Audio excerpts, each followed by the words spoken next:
যে রাম মন্দিরকে পুঁজি করে ৪ দশক ধরে দিল্লির সিংহাসন দখল করল বিজেপি, আজ সেই মন্দিরেই টাকা চুরির অভিযোগে কাঁপছে তাদের ক্ষমতার ভিত। বিশ্বাসের আড়ালে এটি কি ভারতের ইতিহাসের সবচেয়ে বড় রাজনৈতিক প্রতারণা? ৪ দশক ধরে রাম জন্মভূমি আন্দোলন বা অযোধ্যায় রাম মন্দির নির্মাণ ছিল বিজেপি, আরএসএস এবং বিশ্ব হিন্দু পরিষদের সবচেয়ে বড় রাজনৈতিক হাতিয়ার।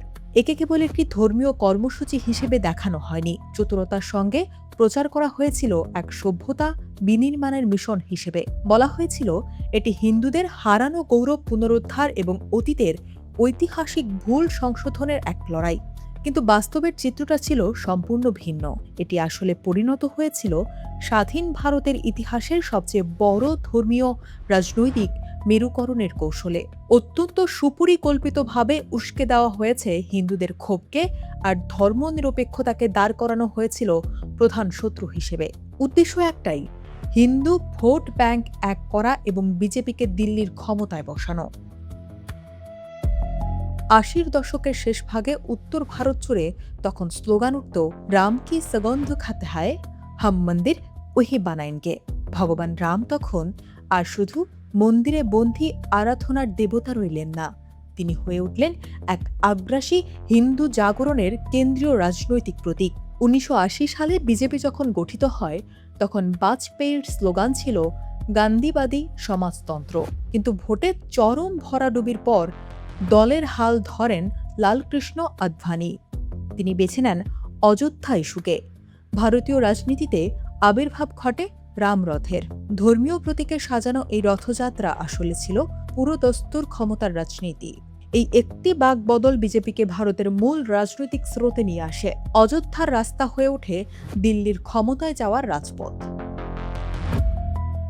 আজ যখন সেই রাম মন্দির ট্রাস্টকে ঘিরে একের পর এক জমি চুরি, আর্থিক আত্মসাৎ ও কোটি কোটি টাকার তহবিল তছরূপের অভিযোগ উঠছে, তখন তা বিজেপির জন্য কেবল একটি ধাক্কা নয়, বরং এক আদর্শিক দেউলিয়াপনা।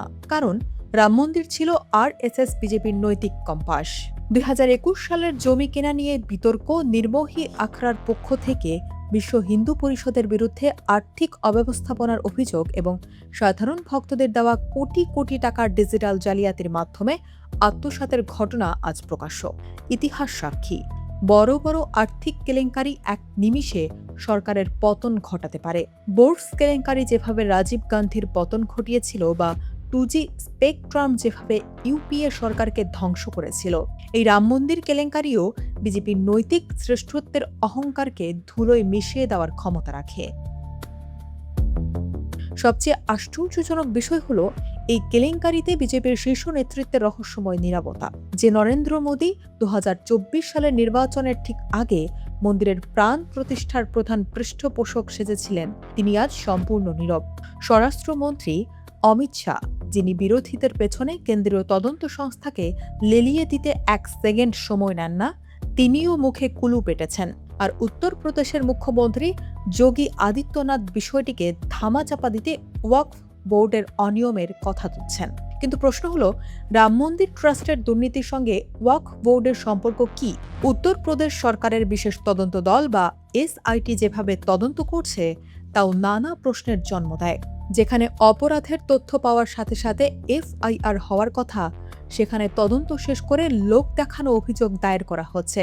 এই ঘটনা যদি কোনো বিরোধী শাসিত রাজ্যে হতো, তবে এতক্ষণে ইডি সিবিআই ঝড়ের বেগে হানা দিত। বিজেপি যখন রাম মন্দিরকে তাদের সবচেয়ে বড় রাজনৈতিক বিজয় হিসেবে দাবি করেছিল, তখন তারা পুরো দেশকে সেই বিজয়ের অংশীদার বানিয়েছিল। তাই আজ এই দুর্নীতির দায় তারা অন্য কারো উপর চাপাতে পারে না। ৪ দশক ধরে যে হিন্দুত্বকে তারা আধ্যাত্মিক উদ্দেশ্য বলে দাবি করেছে, আজ প্রমাণিত হলো যে সেই আধ্যাত্মিকতার আড়ালে লুকিয়েছিল কেবলই ক্ষমতা আর লোভের এক ফাঁপা হাতিয়ার।